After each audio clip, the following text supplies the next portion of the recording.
Hello guys, आज की इस वीडियो में हम देखने जा रहे हैं यूनिट 2, ठीक है, जिसका नाम है एंड ऑफ बाइपोलैरिटी। इसके अंदर आपका यूनिट 2 के अंदर जो है हमारा चैप्टर 2 और 3 ये मिक्स्ड है, ठीक है। सो पॉलिटिकल साइंस का ये है।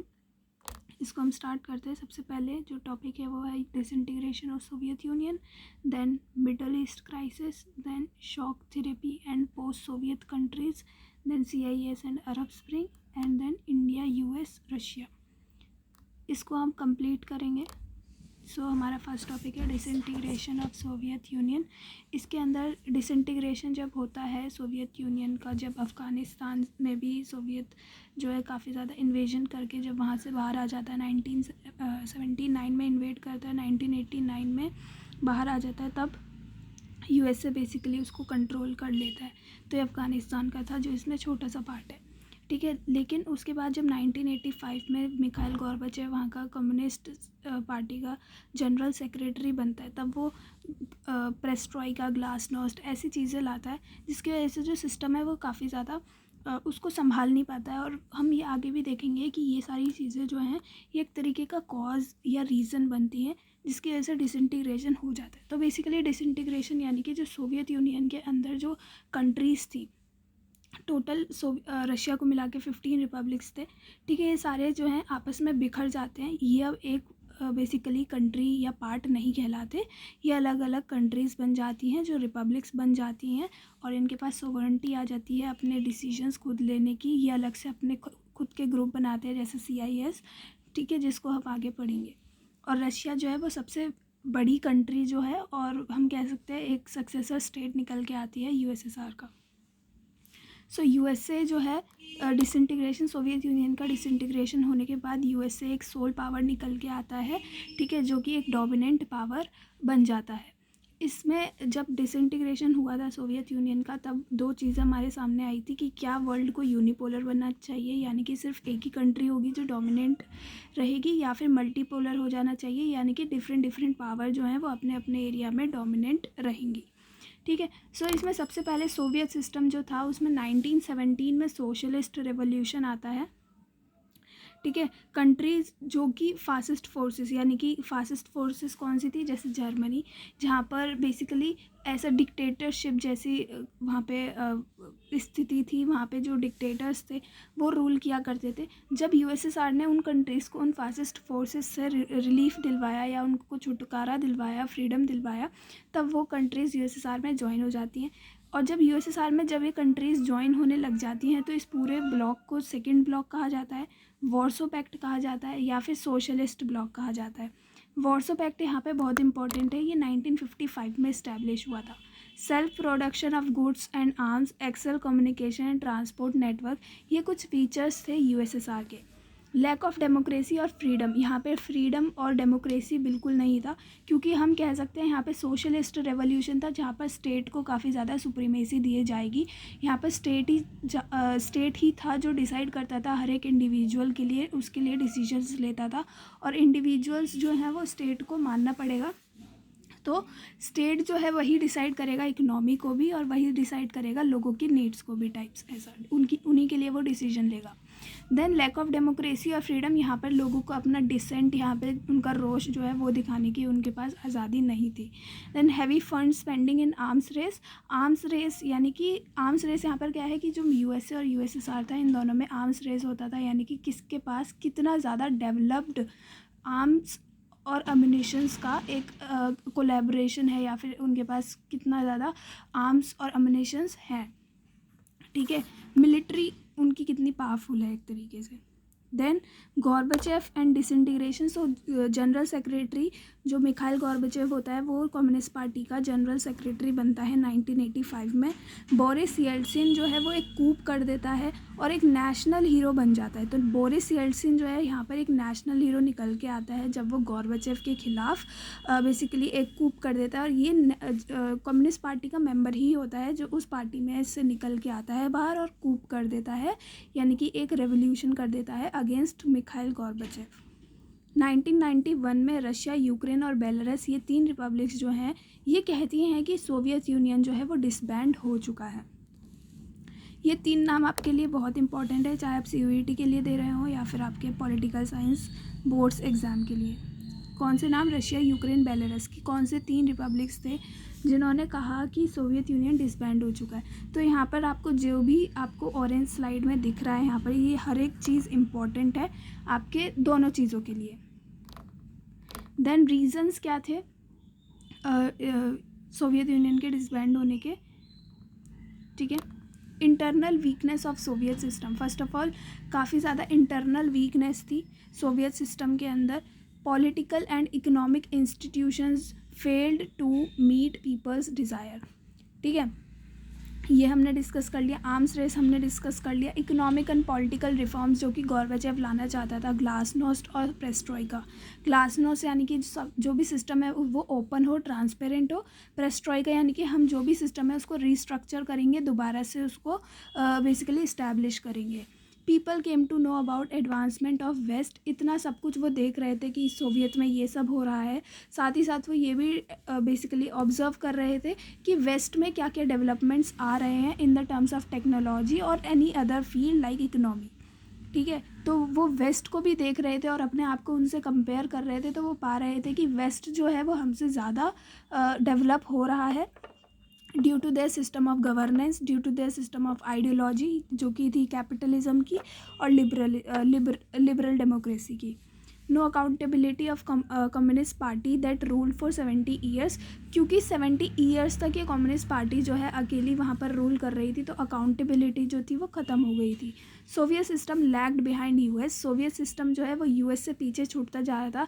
इंस्टेड कि उसका इतना अच्छा communication, transport system, arms race, वो सब कुछ इतना सब कुछ पूरी प्रैक्टिस कर रहा था, पूरा अपना जोर लगा रहा था कि US से रेस कर ले, US के मैच पर पहुंच जाए, लेकिन जो क्वालिटी था, क्वांटिटी भले ही वो मैच कर लेगा लेकिन क्वालिटी जो था वो मैच नहीं कर पाया था, जिसकी वजह से सोवियत सिस्टम जो है वो US से पीछे छूटता जा रहा था, जिसकी वजह से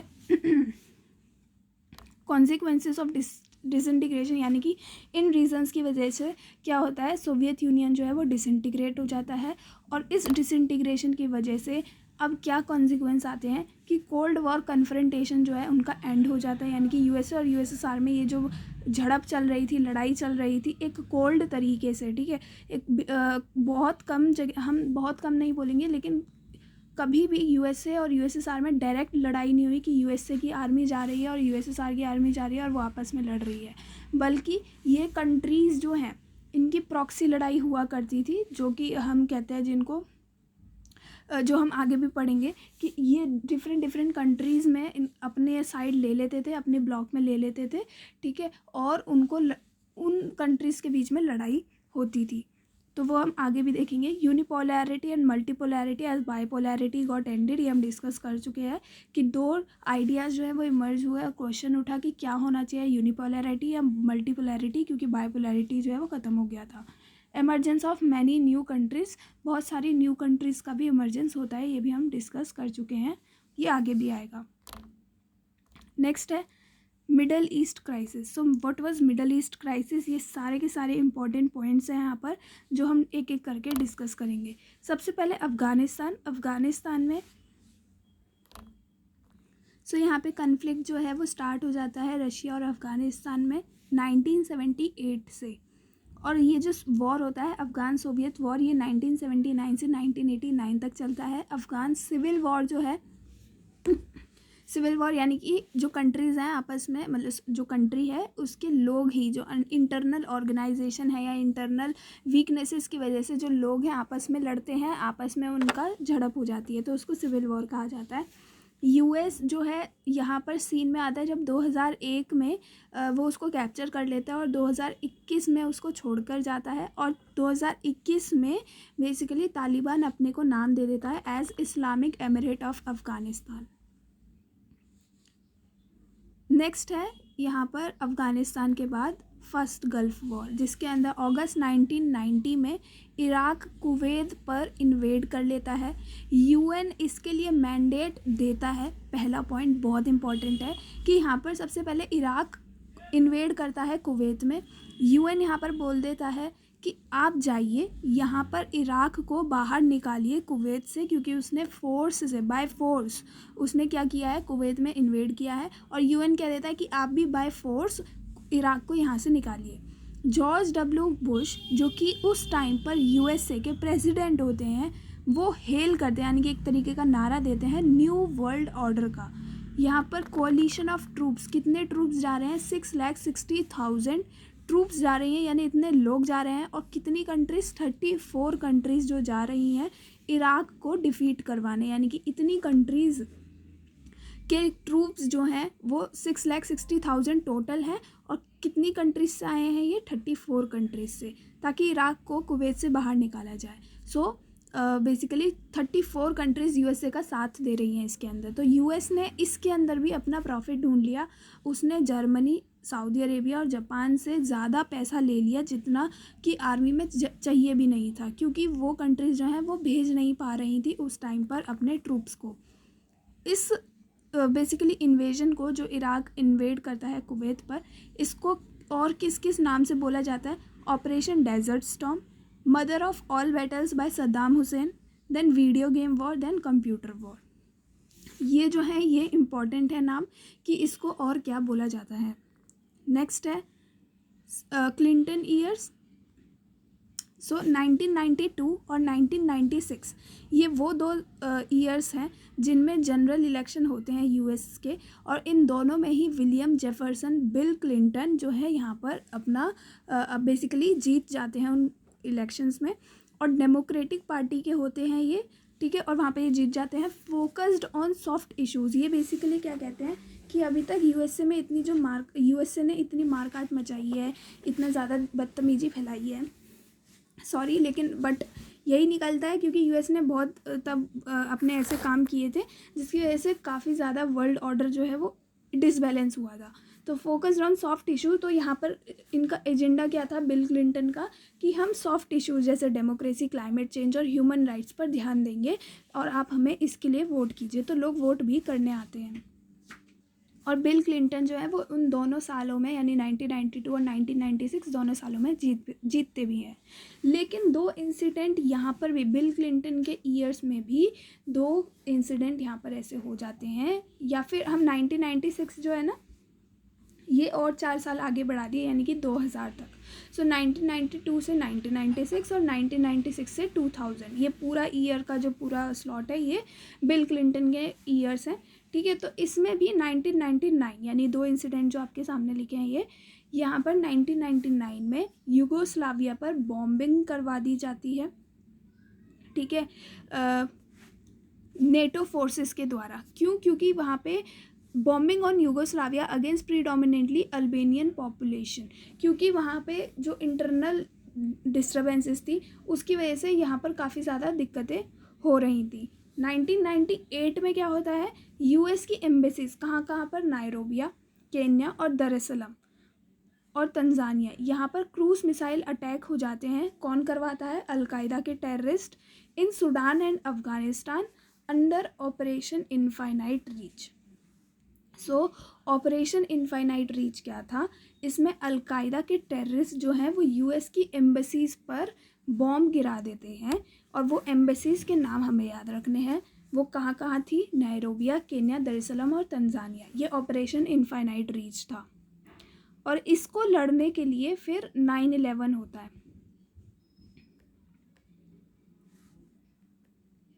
सो यहाँ पर जब अलकायदा के टेररिस्ट ने जब इन 4 एम्बेसीज पर बॉम्बिंग गिरा दी थी, तो यूएसए ने क्या किया था, सूडान और अफ़गानिस्तान, इन 2 जगहों पर जहाँ पर अलकायदा के बेसिस थे, जहाँ पर अलकायदा रहता था, वहाँ पर उन मिलिटेंट्स के ऊपर क्या करवा दिया, बॉम्ब करवा दिया। क्योंकि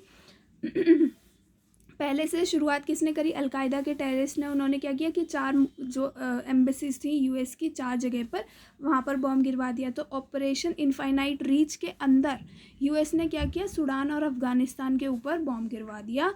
सूडान और अफ़गानिस्तान के अंदर जो अलकायदा के टेररिस्ट के बेसिस थे वहाँ पर उसने बॉम्ब गिरवा दिया। तो इससे इनरेज होकर अलकायदा के टेररिस्ट क्या करते हैं, 9/11 करते हैं, जिसको ग्लोबल वॉर ऑन टेरर भी कहते हैं। 9/11 का पूरा है 11 सितंबर 2001, जिसके अंदर 4 कमर्शियल एयरक्राफ्ट को हाईजैक कर लिया जाता है। एक जाकर गिरता है north tower of world trade centre, second गिरता है south tower of world trade centre, third गिरता है पेंटागन बिल्डिंग ऑफ आर्लिंगटन, और फोर्थ गिरता है ओपन फील्ड ऑफ पेंसिल्वेनिया, जिसके अंदर 3000 लोग जो हैं टोटली मर जाते हैं। Marked starting of operation enduring freedom, जिसके इसी 9/11 पूरा हो गया, अब ऑपरेशन इंड्योरिंग फ्रीडम चलेगा, यानी कि अब कैसे अलकायदा के जो टेररिस्ट हैं उनको मारा जाए, क्योंकि उन्होंने 9/11 करा है यूएस के ऊपर। सो ये ऑपरेशन इंड्योरिंग फ्रीडम किसके अगेंस्ट चलता है, अलकायदा और तालिबान रिजीम इन अफगानिस्तान। नेक्स्ट है इराक इन्वेजन। नेक्स्ट है इराक इन्वेजन, जिसके अंदर यूएस जो है वो इन्वेड करता है इराक के अंदर। इसको ऑपरेशन इराकी फ्रीडम भी कहा जाता है, जो कि 19 मार्च 2003 में हुआ था, जिसके अंदर 40 कंट्रीज़ जो हैं वो इन्वॉल्व थी यूएस के साथ। इसके अंदर यूएन ने मैंडेट नहीं दिया था। इसका ऑस्टेंसिबल पर्पस, यानी कि एक ऑल्टरनेटिव जो कि हम कह सकते हैं कि ऐसा एक बहाना टाइप्स कि हाँ आप इस बहाने की वजह से आप इन्वेड कर रहे हो, तो ऑस्टेंसिबल पर्पस जो था यूएस के पास कि हमारे पास ये पर्पस है इसलिए हम इन्वेड कर रहे हैं इराक के अंदर, वो था कि to stop weapon of mass destruction production, यानी कि जो ये वेपन्स जो ऐसे वेपन्स जो मास बेसिकली डिस्ट्रक्शन मचाएंगे, ठीक है, उनको रोकने के लिए, उनकी प्रोडक्शन को रोकने के लिए हम ये इन्वेड इस इराक के अंदर इन्वेड कर रहे हैं। सो रियल स्पेक्यूलेटेड पर्पस क्या था कि जो माना जा रहा था कि यही पर्पस होगा जिसकी वजह से यूएस जो है इन्वेड कर रहा है इराक के अंदर, वो इसलिए ताकि इराक के ऑयल फील्ड्स को कैप्चर किया जा सके और वहाँ पर एक ऐसी गवर्नमेंट बनाई जा सके या पपेट गवर्नमेंट रेजिम स्टैब्लिश करवाई जा सके जो यूएस के इशारों पर नाचे। नेक्स्ट यहाँ पर कितने लोग मरे थे, 3000 मिलिट्री पर्सनल्स, यानी कि इतने लोग तो मर गए थे जो मिलिट्री के जो 40 कंट्रीज़ ने भेजे थे वो लोग, और वहाँ के इराकी लोग कितने मरे थे, वो 50,000 इराकी सिविलियंस मरे थे इसके अंदर। नेक्स्ट है shock therapy and post Soviet countries. So shock therapy basically क्या था, ये एक ट्रांजिशन था सोशलिस्ट सिस्टम से कैपिटलिस्ट सिस्टम में, कि आपकी जो इकोनॉमी है उसको हम सोशलिस्ट से कैपिटलिस्ट बनाएंगे, ठीक है, जिसका बैड इफ़ेक्ट जो है काफ़ी ज़्यादा हुआ था रशिया के ऊपर। इसको largest garage sale in history of Russia, अगर मैं बताऊं तो ये क्वेश्चन जो है मेरे CUET में आया था, ठीक है, और CUET में इस तरीके के क्वेश्चन जो इस चैप्टर में इस पूरी स्लाइड में जो भी लिखा है ना, तो अभी तक मैंने जो भी कवर करवाया है उसके अंदर आपको 25 क्वेश्चंस जो हैं मेरे CUET में आ रखे थे, ठीक है। तो इसी स्लाइड में अभी तक मैंने जितना भी बताया उसमें से 25 क्वेश्चन आराम से मेरे को देखने को मिले थे मेरे CUET में, ठीक है। सो इसी तरीके का लेवल आपके उसमें भी रहेगा। तो ये largest garage sale in history of Russia, तो बताइए ये क्या था, तो ये शॉक थेरेपी था। तो वहाँ पर आपको ऑप्शंस देख के पता लगेगा कि इसके अंदर हमें इससे रिलेटेड क्या ऑप्शन मार्क करना है। नेक्स्ट है सेंट्रल एशिया और ईस्ट यूरोप में इसको बेसिकली पूरा प्रैक्टिस किया गया था, किसके द्वारा, वेस्टर्न कंट्रीज़ के द्वारा, ठीक है। इसमें post Soviet countries and their rivalries, so Armenia and Azerbaijan, इन दोनों में बेसिकली लड़ाई हो रही थी, और इन दोनों में भी प्रोविंस ऑफ नगर्नो और काराबाख ये जो थी इनके बीच में लड़ाइयाँ हो रही थी। यूक्रेन, कजाकिस्तान, जॉर्जिया, ठीक है, इनमें लड़ाइयाँ हो रही थी। रशिया में चेचन्या और दागिस्तान जो थे उनमें लड़ाइयाँ हो रही थी। चेकोस्लोवाकिया पूरा एक बेसिकली कंट्री था जिसमें चेक और स्लोवाकिया में ये बेसिकली डिवाइड हो जाता है, और ये मोस्ट पीसफुल स्प्लिट था, यानी कि अगर क्वेश्चन आए कि मोस्ट पीसफुल स्प्लिट कौन सी कंट्रीज़ में हुआ था, ठीक है, सोवियत कंट्रीज़ में हुआ था, तो वो था चेकोस्लोवाकिया में। यूगोस्लाविया काफ़ी ज़्यादा ब्रूटल था यहाँ पर, क्योंकि क्रोएशिया, स्लोवेनिया, बोस्निया हर्जेगोविना ये सारी की सारी कंट्रीज़ जो हैं ये यूगोस्लाविया के अंदर से ही निकली हैं। इंटर एथनिक सिविल वॉर हुआ था यहाँ पर, यानी कि एथनिक सिविल वॉर क्या होता है, एथनिक सिविल वॉर होता है यानी कि आपकी खुद की आइडेंटिटी जो है ना उसको ही वैनिश करने में दूसरी जो आइडेंटिटी है या दूसरे जो लोग हैं कम्युनिटी के लोग वो लगे रहते हैं, और सेंट्रल एशियन रिपब्लिक्स जो है वो यहाँ पर निकल के आते हैं। सेंट्रल एशियन रिपब्लिक्स हमें देखने को मिलते हैं।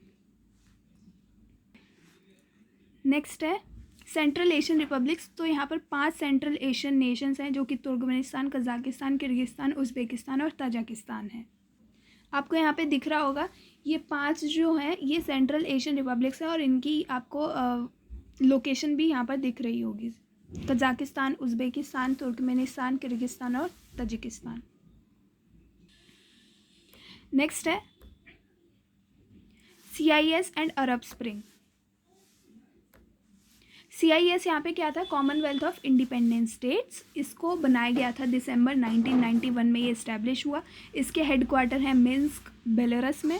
टोटल मेंबर्स इसमें 12 हैं जो कि आपके सामने लिखे हैं, Armenia, Azerbaijan, Belarus, Kazakhstan, Kyrgyzstan, Moldova, Russia, Tajikistan, Uzbekistan और मंगोलिया। यहाँ पर 2 ऑब्जर्वर स्टेट दिखते हैं आपको और एक एसोसिएट स्टेट है यहाँ पर तुर्कमेनिस्तान। तुर्कमेनिस्तान जब निकला था रशिया के अंदर से तो उसने पहले ही बोल दिया था कि बहुत हो गया, अब ना तो हम किसी से अपने ज़्यादा टाइज रखेंगे, ना ही हम किसी ऑर्गेनाइजेशन में ज्वाइन होंगे, क्योंकि हमने देख लिया जब हम रशिया में ज्वाइन हुए तो हमारे साथ क्या हश्र हुआ। अब हम दूर से ही अपनी दूरी बनाए रखेंगे सभी ऑर्गेनाइजेशन इन ग्रुप्स वगैरह से, क्योंकि हम नहीं चाहते कि दोबारा कोई कंट्री हमारे ऊपर रूल करे और हमारे ऊपर बेसिकली एक्सप्लॉइट करे हमें। ठीक है, नेक्स्ट है अरब स्प्रिंग। ये बेसिकली आया था, इसको जैस्मिन रेवोल्यूशन भी कहा जाता है। इसको ये 21st सेंचुरी में आया था। ठीक है, 21st सेंचुरी में आया था ताकि डेमोक्रेसी लाई जा सके उन कंट्रीज़ में जहाँ पर काफ़ी ज़्यादा हम कह सकते हैं मोनार्की टाइप चल रहा था, ऑटोक्रेटिक डिक्टेटरशिप चल रहा था। मोनार्की यहाँ पर गलत वर्ड होगा, यहाँ पर सही वर्ड होगा ऑटोक्रेटिक डिक्टेटरशिप। ठीक है, यहाँ पर डिमांड ऑफ डेमोक्रेसी थी। कौन डिमांड कर रहा था? वहाँ के कॉमन पीपल, लोग, सिटीज़न। फर्स्ट ऑफ ऑल ये जो जिस कंट्री में स्टार्ट हुआ था वो थी तुनीसिया। यहाँ पर ये सबसे इम्पोर्टेंट है, इसको जैस्मिन रेवोल्यूशन भी बोलते हैं। होस्नी मुबारक जो कि इजिप्ट में था, उसकी गवर्नमेंट गिर जाती है।